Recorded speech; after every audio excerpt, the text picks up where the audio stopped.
first question is, what is cyber harassment and what is cyberbullying? Well, cyber harassment and cyberbullying occurs when somebody uses an electronic device or the internet to harass, intimidate, and humiliate you, or in our case, defame you online. Cyberbullying and cyber harassment is a growing epidemic.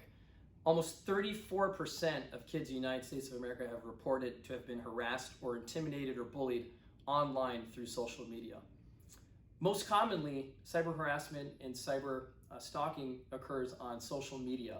For example, more than half of all cyber harassment today occurs on Instagram, followed by a close second with Facebook and Snapchat.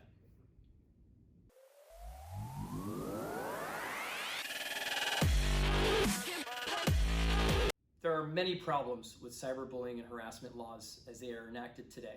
For example, although almost 50 states, all 50 states have enacted some sort of bullying law, very few have teeth. Very few of them define what cyberbullying means. Some of them don't even define what bullying means or harassment means. Adding to our frustration with cyberbullying laws is the fact that most states do not actually require schools to implement policies and discipline or training mechanisms for staff and teachers. Meaning once the cyberbullying happens, schools are free to do as they may choose. They may enact their own policies, but the law doesn't dictate what discipline needs to happen. As a further complication, bullying in school only applies in school or when you're on school property or at school-sanctioned events. It can also, of course, take place when you're using a school computer. But the problem is, what if the harassment or the cyberbullying is not happening at school?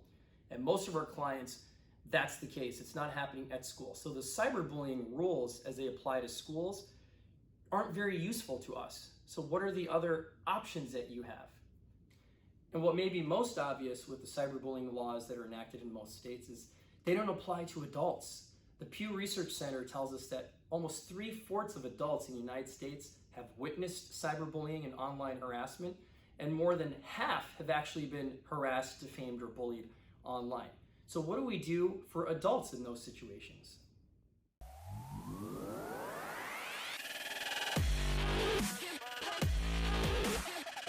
So the question is, what tools do you have as a parent or as a child if you are the victim of cyberbullying and online harassment? Well, thankfully we have defamation laws. Almost every state in the United States has laws that speaks to specifically defamation. What is defamation?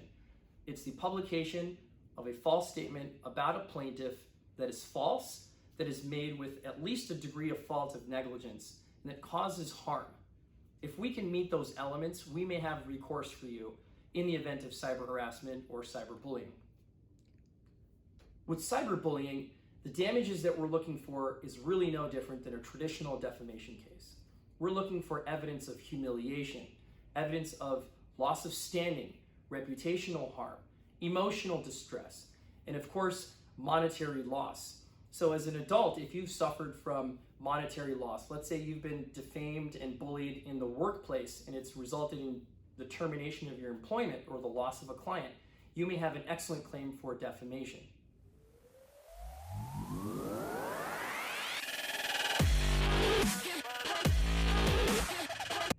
Another very important topic in the online harassment and cyberbullying world is sextortion.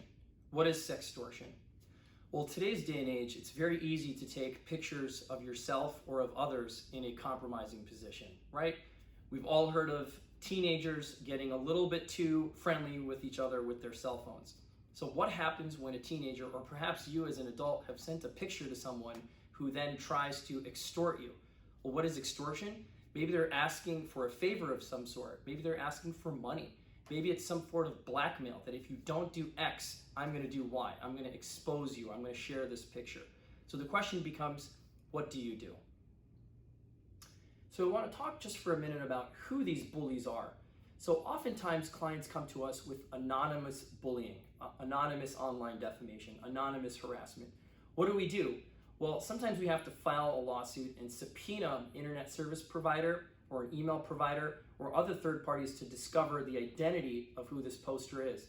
And it's very difficult to oftentimes discover that it's sometimes a close friend, an ex-spouse, an ex-lover, a business partner, a competitor, somebody who's seeking the same job or gainful employment as you are. The list goes on. But the bottom line is it's important that you talk to counsel soon so that that evidence is preserved, and if we need to, we can timely file a lawsuit and obtain that evidence. In Arizona, the statute of limitations is 1 year from the date of publication. It's a very short time period to get our ducks in a row and file suit. So it's very important that you speak with knowledgeable and experienced counsel so that we can take the proper precautions and get you the recourse that you need.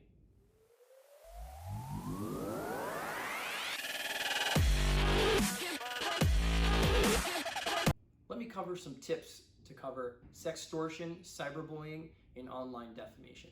The first thing to remember is don't blame yourself. This could happen to anyone. Doesn't mean that you were necessarily reckless or are at fault.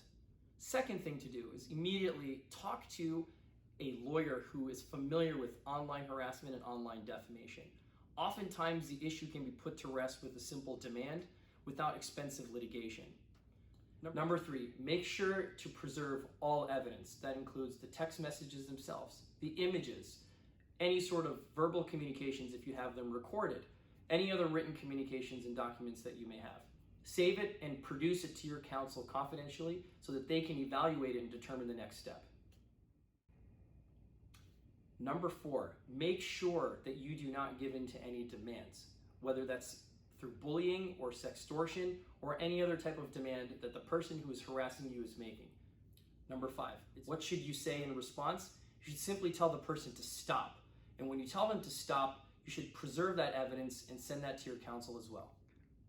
Number 6, oftentimes it's advisable to change your email and the passwords to your social media. Remember, this could be happening on a common computer or device that somebody else may have access to, especially if this is at work. You shouldn't be doing personal things on work computers anyway, but in the event that this is happening at work, you want to make sure that you change your passwords and your logins to your personal social media, and you should advise your child to do the same if they're being cyberbullied. Number 7, after you speak with counsel, the next most important thing that you need to do is report it to the proper authorities. Who would that be? Well, in the context of school bullying and harassment and cyberbullying, you would report that at least to the principal, if not to senior staff who are trained. Oftentimes, you may fall on deaf ears, which is why it's important to then speak with your counsel of whether you should go to law enforcement if it's reached the level of a crime. If you've experienced cyberbullying, cyber harassment, or online defamation, give us a call at R.M. Law. We've definitely seen a variety of different types of harassment and defamation, and we know what we're doing. For more information, visit our website at rmwarnerlaw.com.